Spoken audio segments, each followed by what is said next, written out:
Waramutse neza wirereye hose nshuti munywanyi w'ibiganiro byacu ndakwifuriza gukomeza kumererwa neza cyane ndakwifuriza kugira weekend nziza wirereye hose hirya no hino mu isi ndabaye ikaze nshuti munywanyi w'ibiganiro byacu reka mbabwire ngo munyemerere tubane mwizo nizo j'amakuru akomeye cyane akomeje kugenda aravugwa muri aya masaha amakuru nyine yibanda ku biriko biravugwa hirya no hino ku isi mu bijejwe mu by'umutekano politique diplomacy ndetse n'ibindi bigiye bitandukanye turi kwa gatandatu turi ku itariki tukaba turi ku itariki 17 z'ukwezi k'umunani umwaka wa 2024 munyemerere turebera hamwe nyine amakuru azindutse avugwa dore ingingo nkuru rero turaza kugenda twibandaho turaza kuyaheranga mu gihugu cacu c'u Burundi igihugu ciza cyane bamwe mu baturage bakomeje kugenda bavuga yuko bakomeje kugenda babura abana bobo insorongo cange buke nyuma bakaba baje kugenda batahurwa yuko nyine bo bari kujyanwa mu mbonera kure ku ngufu mu rwego rwo kugira ngo babashe kuba botozwa babashe kuba bojyanwa nga muri Republika Iharanira Intwaro Rusange ya Kongo. Nyuma y'uko rero ngo hakomejwe amasezerano leta ya Kongo yagiranye n'igihugu c'u Burundi yasinywe i Addis Abeba mu gihugu cya Ethiopia ndetse by'umwihariko ayo masezerano akaba avuga yuko nyine ari ubufatanye mu bya gisirikare ndetse hakaba hajejwe n'ibyo gufatanya mu gushaka amahoro n'ituze muri ico gihugu ca Kongo haba mu gugwanya imitwe twaje bigwanisha irwanya ubutegetsi bw'u Burundi ndetse n'igwanya ubutegetsi bwa Kongo kuko bikomeje kugenda bigaragara. Nyuma yuko rero intambara zikomeje kugenda ziba Burundi bukaba bwarakomeje kugenda burungika abasoda nga mu gihugu ca Kongo bivugwa yuko rero ngo haba haraje abasirikare bakomeye cyane baturutse muri FDLR ndetse no mu ngabo za Kongo baje gutoza urubyiruko nga mu gihugu c'u Burundi ariko bitewe nuko ibibazo byakomeje kugenda bigaragara ndetse bakaza kugenda bamenya makuru yabajyanywe hano ku mirongo y'urugamba nga mu gihugu ca Kongo abantu benshi bagerageje kugenda banga kwinjira muri kino gisoda ndetse binavuga yuko igihugu c'u Burundi cyo gifise ibibazo bikomeye cyane mu bigendanye n'abasirikare ubu noneho nyine bitewe n'abasirikare benshi bagiye bajya mu bihugu bigiye bitandukanye mu gucunga y'amahoro n'ituze ubu noneho rero mu rwego rwo kugira ngo abashe kuba hoboneka abashobora kuba bo kwinjira muri uwo mwuga nyine mu rwego rwo kugira ngo bahabwe iyo myimenyerezo y'igisirikare ubu biri kuvugwa yuko ahari abantu b'urubyiruko hose ngo abajejwe inzego z'iperereza bari kugenda bahamenya hanyuma bakaza kugenda babatwara ndetse ngo bamara kubatwara nihagire umenya aho bagarukiye. Hari amakuru rero yamaze kugenda ajyagaragara avuga yuko bari kugenda barundwa mu bigo bigiye bitandukanye bya gisirikare bakabwirwa yuko bagiye guhabwa imyitozo mu rwego kugira ngo bazabashe gucunga umutekano muri iki gihugu nyuma yuko ngo bamaze kugenda batahura ndetse ngo bakamenya neza yuko umwanzi yaba ariko ari gutegura ibitero bikomeye cyane ashobora kuzagaba ku gihugu c'u Burundi. Ibyo byose akaba ari bimwe mu bintu byakomeje kugenda rero bituma ibintu birushaho kugenda bifata indi ntera. Abanyagihugu hari ico bari gusaba ngaho muri ico gihugu c'u Burundi cacu.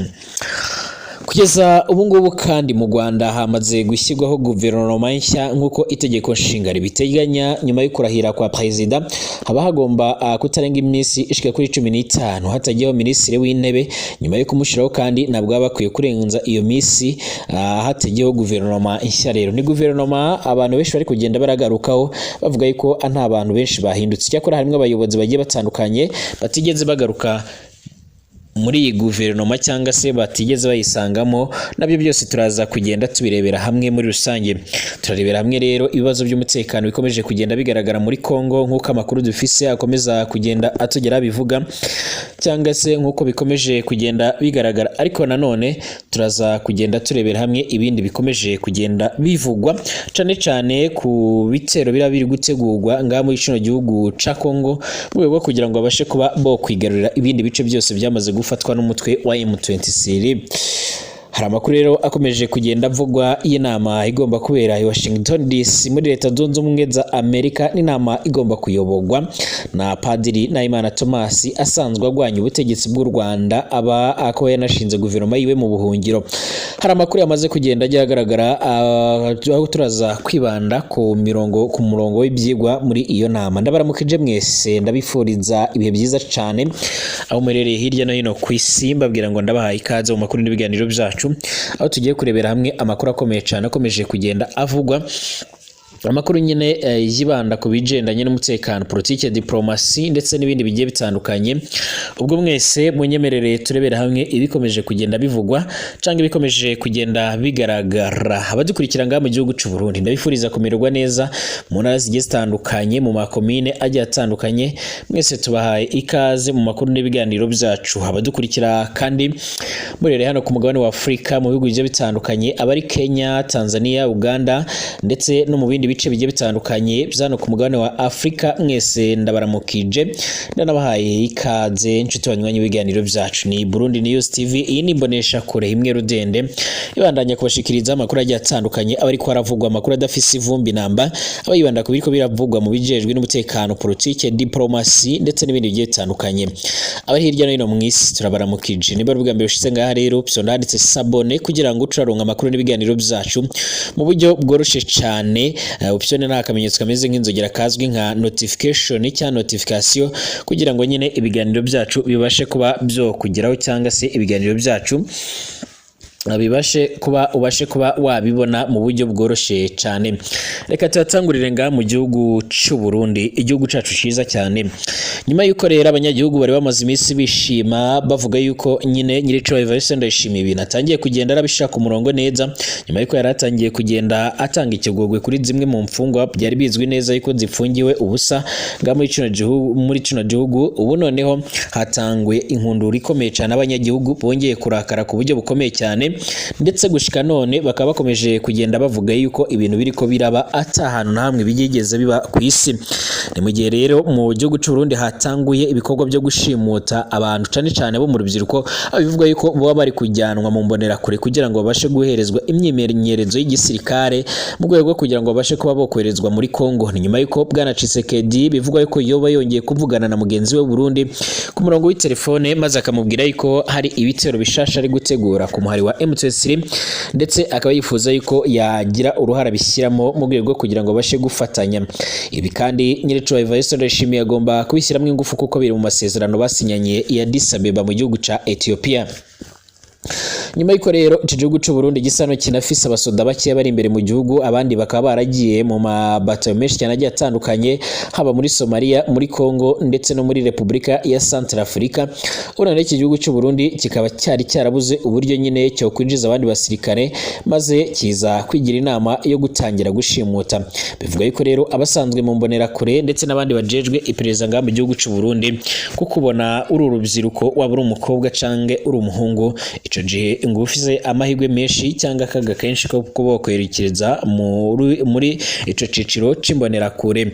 Hanyuma kandi hakiyongeraho kuba by'umwihariko noneho uri umututsi, aho ngaho by'umwihariko ngo biba byoroshe cyane kuko nta kindi kintu uba ugomba kumera muri icyo gihugu cy'u Burundi. Nyuma y'uko amakuru dufise atari ivumbi ashimangira ndetse akagaragaza neza yuko Nyiricubahiro Evariste Ndayishimiye yamaze kugenda afata icemezo gikomeye cyane, aho yamaze kugenda yemeza neza yuko nyine uko byogenda kotse ngo icyo gihugu kiba ngo igihugu ciwe ngo bashaka yuko nyine gikomeza kugenda n'ubundi kibamo abandi banyagihugu batari abatutsi. Mu gihe abatutsi rero n'ubundi no hano mu nzego z'umutekano ngo mu gihugu cy'u Burundi, haba mu gisirikare, igipolisi, ngo batanguye kugenda barajonjogwamo nyine mu rwego rwo kugira ngo babashe kuba bojyanwa nk'uko amakuru akomeza kugenda aradusumira. Abanyagihugu rero bamaze kugenda babitahura, bakomeje kwamagana iyi leta ya General Neva, bavuga yuko ibi ngibi bari gukora ata muntu n'ubundi wakabaye abyemera. Bavuga yuko nibikomeza gutya baraza gutangura imyerekano ikomeye cyane ishaka kuzoteza akaduruvayo ngaha mu gisagara ca Bujumbura ndetse n'umugwa mukuru w'ubutegetsi ngaha uzwi nk'Igitega. Gushika none rero hari ibikomeje kugenda bitangazwa n'abayobozi bagiye batandukanye, ariko kandi nubwo bihagaze bityo impamvu abaturage benshi barimo kugenda babyanga mu gihe ahandi usanga abantu bishimira kwinjira mu nzego z'umutekano, nuko abasirikare benshi bagiye muri Kongo badashobora kuba bogaruka bitewe n'ingwano ziba zihari. Benshi bapfirayo, abandi bakamugarirayo ku buryo bukomeye cyane, ku buryo bikomeza kugenda biteza akaga gakomeye cyane imiryango, ndetse akaba nta n'impozamarira bahabwa. Ikindi kandi bakaba batajya bemererwa yuko ngo banagiye muri Kongo ahubwo bavuga yuko bagiye mu butumwa bwa ONU. Abandi rero by'umwihariko bakavuga yuko badashobora gukomeza kwihanganira ivyo bintu mu gihe niyo umwana wabo agiyeyo nyine ngo adashobora ngo yapfuye batashobora no kuba bamuhereza ikiziga kiwe nkuko bikomeje kugenda bigaragara ngo kibashe kuba cyoshyingurwa.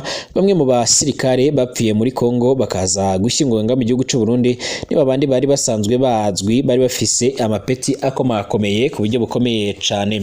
Ibyo byose rero bikomeje gutuma abanyagihugu bose bamaganira kure ibyo bikorwa byose. Nyamara birasa naho nyiri cubahiro Evariste Ndayishimiye yamaze kwita mu kagozi nyuma y'amasezerano nyine yamaze gusinyanya nkuko bikomeje kugenda bigaragara.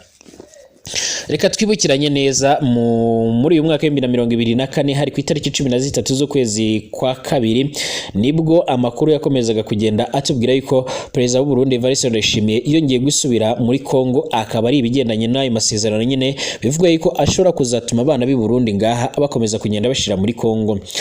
Abantu benshi ibitangazamakuru icyo gihe byaranditse biti Evariste Ndayishimiye nyiri cubahiro akaba ari General Neva nyine yasubiye i Kinshasa ku mugwa mukuru w'igihugu ca Kongo nyuma y'ibyumweru bishika kuri 3 yarahavuye nkuko amakuru icyo gihe yakomeza kugenda adusomera. Perezida w'u Burundi Evariste Ndayishimiye rero yari yasubiye muri Kongo muri Republika Iharanira Intwaro Rusange ya Kongo kuri izo tariki zari ku itariki 13 Gashyantare mu mwaka wa 2024 nyuma y'ibyumweru 3 icyo gihe n'ubundi yarahavuye. Amakuru rero akaba avuga yuko nyuma y'icyo gihe ubu noneho yaba yongeye kuvugana na mugenzi we kuri telefone mu rwego kugira ngo babashe kuba bokongera kungurana ibitekerezo babashe no kuba bohagurutsa ibindi bitero bishasha. Ico gihe ku bantu babyibuka icyo gihe ibiro bye byasobanuye yuko yagiye Kinshasa mu biganiro birebana n'ishyirwa mu bikorwa ry'amasezerano yo gushaka amahoro n'umutekano muri RDC ndetse n'akarere k'ibiyaga bigari yasinywe ya Addis Abeba muri Ethiopia hari mu mwaka wa 2013. Ibihugu byasinye amasezerano rero birimo EDC, Afrika y'Epfo, Angola, Burundi ndetse na Repubulika ya Centrafrica, Repubulika ya Demokarasi ya Kongo, Uganda, u Rwanda, Sudani y'Epfo, Tanzania, Zambia. Imiryango irimo uhuza ibihugu byo mu karere k'ibiyaga bigari, umuryango w'abibumbye, Afrika yunze ubumwe ndetse no Afrika y'Amajyepfo nayo yashyizeho umukono kuri ayo masezerano. Iruhande rw'aya masezerano rero u Burundi bwifatanya na RDC mu kurwanya umuhari witwaje ingwanisho wa M23 urwanira mu ntara za Kivu y'Amajyaruguru ndetse n'indi imihari irimo nka Redi Tabara ndetse na Forebu ikorera muri Kivu y'Amajyepfo. Ayo masezerano kandi y'ibihugu byombi yashyizweho umukono muri Kanama mu mwaka wa 2023 niyo u Burundi bwashingiyeho bwohereza muri teritwari ya Masisi abasirikare bibombiye muri batayo zigera kuri 3 ariko kandi zikazarazamutse zigera kuri 12 nkuko amakuru dufisa akomeza kugenda dusomira. Ntabwo uru rugamba rero rwahiriye n'ubundi nzingamo z'u Burundi kuko mu bitero zagabye kuri M23 kuva mu Kwakira mu mwaka wa 2023 zatakarije abasirikare benshi abandi bafatwa mpiri. Hari n'abagize ubwoba banga kuja ku mirongo y'urugamba batabwa muri yombi bashinzwa kugira imyitwarire mibi ndetse no gusuzugura amategeko y'umukuru w'igihugu. Perezida Evariste Ndayishimiye w'u Burundi yaherukaga nyine muri RDC ku itariki ya 21 icyo gihe Mutarama mu mwaka wa 2024 aho yari yitabiriye umuhango w'irahira rya Perezida Félix Antoine Tshisekedi Chilombo. Ubu noneho gushika none rero ibikomeje kugenda bigaragara ni ibintu biteye ubwoba nyuma y'uko noneho hariko harashirwaho imbaraga z'umurengera mu rwego rwo kugira ngo abantu babashe kuba bojyanwa nyine muri ico kigo cyangwa babashe kuba botwagwa nyine mu bikorwa bigiye bitandukanye byo kugerageza mu bikorwa bigiye bitandukanye byo kugerageza nyine mu gufata abandi bimbonera kure kugira ngo babashe kuba by'umwariko bajya guhabwa imyimenyerezo y'igisirikare kugira ngo babashe kuba bajya gutangura ibindi bitero bishasha ku muhari wa M23 nkuko amakuru akomeza kugenda aradusumira. Ubu rero nubwo bihagaze bityo cyangwa se nubwo bikomeje kugenda bivugwa gutyo ni bimwe mu bintu byakomeje kugenda bituma abantu benshi nga mu gihugu ca Kongo ndetse no mu gihugu cy'u Burundi bavuga yuko ibintu biriko biragaragara cyangwa se ibintu biriko bivugwa ari ibintu biteye ubwoba nyine ari ibintu bitakabaye bikogwa ngaha muri cino gihugu nkuko bikomeje kugenda bigaragara cyangwa nkuko bikomeje kugenda bitangazwa. ubu rero gushika none abanyagihugu bakaba batangaje yuko bashobora kuzagaragara mu bikorwa bigiye bitandukanye by'imyerekano mu gihe abana babo bakomeza kugenda banyuruzwa umunota ku munota nk'uko bikomeje kugenda bivugwa. Ntaco leta y'u Burundi rero irobandanya gutangaza kuri ako kamaramaza bariko bagirira abana. Umukozi wo mu biro by'umukuru w'igihugu c'u Burusiya Krimaria avuga yuko ishirahamwe rya Buraya ndetse n'ayandi mashyirahamwe atandukanye aya mashyirahamwe y'Amerika, ishyirahamwe ry'Amerika ryo kwivuna umwanzi hamwe na OTAN bamwe ngo hamwe n'ibihugu byo mu burengero byagize uruhara nyine mu kugaba igitero cyangwa mu gutegura igitero ca Ukraine mu ntara ya Kursk mu gihugu c'u Burusiya nk'uko amakuru akomeza kugenda atugeraho abivuga. Nikola Patrushev yabwiye ikinyamakuru ca mu gihugu c'u Burusiya ko amatangazo y'Amerika avuga ko batarimwo nyine batigeze bajya muri ibyo bitero atariyo nkuko byandikwa ngo ntabwo bigeze babyemera kuko nubundi nkuko byaje kugenda byandikwa na Reuters. Ibiro by'umukuru w'igihugu ca Leta Zunze Ubumwe za Amerika bivuga yuko Ukraine by'umwihariko itatanze imburi yuko nyine igiye kwinjira mu gihugu c'u Burusiya kandi ko Amerika yataruhari n'umwe na rumwe yigeze ibigiramo nyine muri ibyo bikorwa. Abategetsi ba Amerika ubu ngubu bariko barihweza ingene nyine ico gitero ca Ukraine gishobora guhindura n'ubundi imyikenyuro y'intambara hamwe n'imico hamwe n'ico bivuze n'ubundi kukuba Amerika isanzwe ihagaze kuva kera ku ruhande nyine rwa Ukraine ishobora gukoresha ibigwanisho ihabwa na Leta Zunze Ubumwe za Amerika. Gushika none rero Leta Zunze Ubumwe za Amerika zo zivuga yuko nyine zitigeze zigira uruhare na rutoya mu bikorwa bigiye bitandukanye byo gutangiza ibyo bitero. Icyakora igihugu c'u Burusiya cyo ntago kivyemera, kivuga yuko nyine ari ibintu barimo kugenda babeshya. Ico gitero cyatangaje benshi cyane nyine Uburusiya umenga n'abategetsi b'ibihugu bya Buraya ndetse na Amerika, cerekana kimwe rero mu bigoye cyane mu kubura ico gufata nico kureka mu kwivuna kwa Ukraine nkuko bikomeje kugenda bigaragara igishikiwe n'ibyo bihugu. Rero Perezida Biden yagumye agerageza agahengeshanya n'ubundi guha ubushobozi iki gihugu ca Ukraine bwo gusubiza inyuma ibitero by'u Burusiya ibintu bitarinze kuyangara hagati n'ubundi ya Washington DC ndetse na Moscow, mu gihe Putin yagumye rero agerageza kuvuga yuko ayo matati ari intambara iri hagati y'Uburusiya ndetse n'ibihugu by'uburengero. Biden rero we yagumye arondera kuzitira kugaragara n'ubundi muri politike ya Amerika yo mu kwivuna abanzi kugira ngo nyine yime umurindi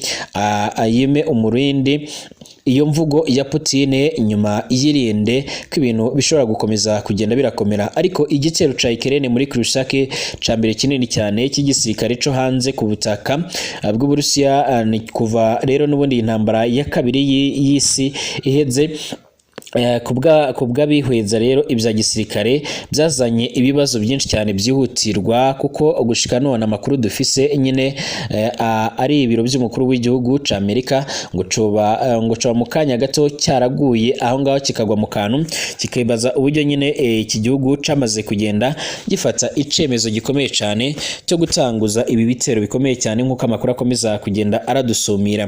Icyakora nk'uko bikomeje kugenda bivugwa cange nk'uko bikomeje kugenda bigaragara, abategetsi bagiye batandukanye muri Leta Zunze Ubumwe za Amerika bakomeza kugenda bavuga yuko ataruhaye na ruto bigeze bagira nabo ubwabo ngo batunguwe no kujya bakumva ibyo byose byarabaye. Cyakora abayobozi bagiye batandukanye bamaze kugenda bashimangira yuko mu gihugu cy'u Burusiya bavuga yuko ibi ngibi ari ibinyoma byambaye ubusa bya leta ya Joe Biden. Bavuga yuko iki gihugu ca Ukraine kidashobora gutanguza biriya bitero atambaraga zibiri inyuma cyane ziturutse muri Leta Zunze Ubumwe za Amerika. Icyakora rero bivuga yuko intambara ikomeje gukomerera imbere mu gihugu cy'u Burusiya ndetse ngo Perezida Vladimir Putin akaba yatangiye guta umutwe. Mu Rwanda ibiro bya Minisitiri w'Intebe byatangaje guverinoma nshya igizwe n'abaminisitiri bashika kuri 21 ndetse n'abanyamabanga ba leta 9. Umubare munini cyane w'abari basanzwe muri guverinoma eruka bongeye n'ubundi kugaragara muri guverinoma nshya, usibye abaminisitiri bashika kuri 3 barimo uwa siporo, ubucuruzi n'inganda ndetse n'abakozi abakozi ba leta n'umurimo nk'uko bikomeje kugenda bigaragara. Mu zindi mpinduka zabaye muri guverinoma nshya y'u Rwanda, abanyamabanga ba leta babiri ntibagarutse muri iyi nshya nk'uko nk'uwari ushinzwe itegeko nshinga n'andi mategeko Sorina Nyirahabimana ndetse n'uwari umunyamabanga wa leta muri Minisiteri y'Ibidukikije Dr Claudine Uwera nabo ntibari muri iyo guverinoma nshyashya. Umwibere mu bashya binjiye muri guverinoma ni Christine Nkurikiyinka wagizwe minisitiri w'abakozi ba leta n'umurimo, yavutse mu mwaka w'1935 mu mujyi wa Kigali, ari naho yakuriye ahanahigira amashuri yiwe. Mu mwaka w'1985 yize mu Budage, aho yize ibijyanye n'ururimi rw'Ikidage mbere yo gukomereza mu bijyanye n'imicungire y'ubucuruzi muri kaminuza ya Ludwigslust University of Applied Science. Kuri ubu ngubu rero ashobora kuvuga indimi zirimo Igifaransa, Icyongereza, Ikidage ndetse n'Ikinyarwanda. Yakoze muri ambasade y'u Rwanda mu Budage kuva mu mwaka w'1991 kugera mu mwaka w'2005, aza kugaruka mu Rwanda aho yakoze muri Minisiteri y'Ububanyi n'Amahanga. Kuva mu mwaka w'2009 kugera muri 2015 Nkurikiyinka yabaye ambasaderi w'u Rwanda mu Budage, aho yanarebereraga inyungu za Polonye, Romania ndetse na Repubulika ya Czech, Slovakia ndetse na Ukraine, ndetse yanahagarariye u Rwanda mu Budage hagati y'umwaka w'2011 n'umwaka w'2013. Muri Nzeri 2015 Nkurikiyinka yabaye ambasaderi w'u Rwanda muri Suwede, aho yari ahagarariye u Rwanda mu bihugu birimo Norvège, Denmark, Finland ndetse na Islande. Mu mwaka w'2022 yabaye umuyobozi mukuru w'ikigo ca Rwanda Cooperation Initiative gifasha mu gusobanura ibisubizo u Rwanda rwishatsemo mu rugendo rw'iterambere nk'uko bikomeje kugenda bigaragara. Witwa Prudence Sebahizi iwe yari umuyobozi mu banyamabanga bushinzwe isoko rusange rya Afurika, ushinzwe imikorere y'inzego ndetse no guhuza gahunda z'ibikorwa. Yize ubukungu n'amasomo y'iterambere muri kaminuza y'u Rwanda ndetse afite impamyabumenyi y'icyiciro cya kabiri ca kaminuza mu bigendanye n'ingamba z'iterambere mpuzamahanga yakuye muri kaminuza y'Seoul yo muri Korea y'Epfo. Umwanya yariho rero mu bunyamabanga iryo shyirahamwe muri Ghana yawugiyeho mu mwaka w'2022. Mbere yaho kuva 2015 kugeza 2022 yari umujyanama mu bya tekinike n'umuyobozi w'ishami rishinzwe ubucuruzi n'inganda muri komisiyo y'umuryango w'ubumwe bwa Afurika ya Addis Ababa muri Ethiopia. Kuva mu mwaka 2012 kugeza mu mwaka 2014 yagizwe umuhuzabikorwa w'ihuriro ry'imiryango itegamiye kuri leta yo muri Afurika y'Iburasirazuba. Ni mu gihe kuva muri 2007 kugeza 2012 yari umunyamabanga nshingwabikorwa wa komite ishinzwe ukwihuza kw'akarere mu biro by'umukuru w'igihugu, by'umwihariko ifasha umujyanama mukuru w'igihugu mu bigendanye n'ubumenyi ndetse n'amahanga. Kuva 2005 kugera 2007 yari umushakashatsi wungirije mu mushinga wakoreraga muri Minisiteri y'Imari ndetse n'Inganda. Aba ni bamwe rero mu bantu bashasha binjiye muri guverinoma, ariko kandi gushika none hari n'abandi turaza kugenda tubagaruka mu biganiro byacu bitaha. Ndabashimiye mwese kuko mubana natwe 5 kuri 5 makuru n'ibiganiro tubandanya kugenda tubashikiriza hano kuri Nobonesha kure yacu nayo yanyu ya Burundi News TV. Arugambisha usanga ndanditse sabone kugira ngo ucuraronga amakuru n'ibiganiro byacu mu buryo bworoshe. Twibanda ku makuru abakomeye cyane ariko aravuga mu bijejwe n'umutekano, politike, diplomasi ndetse n'ibindi bigiye bitandukanye. Ndabashimiye mwese.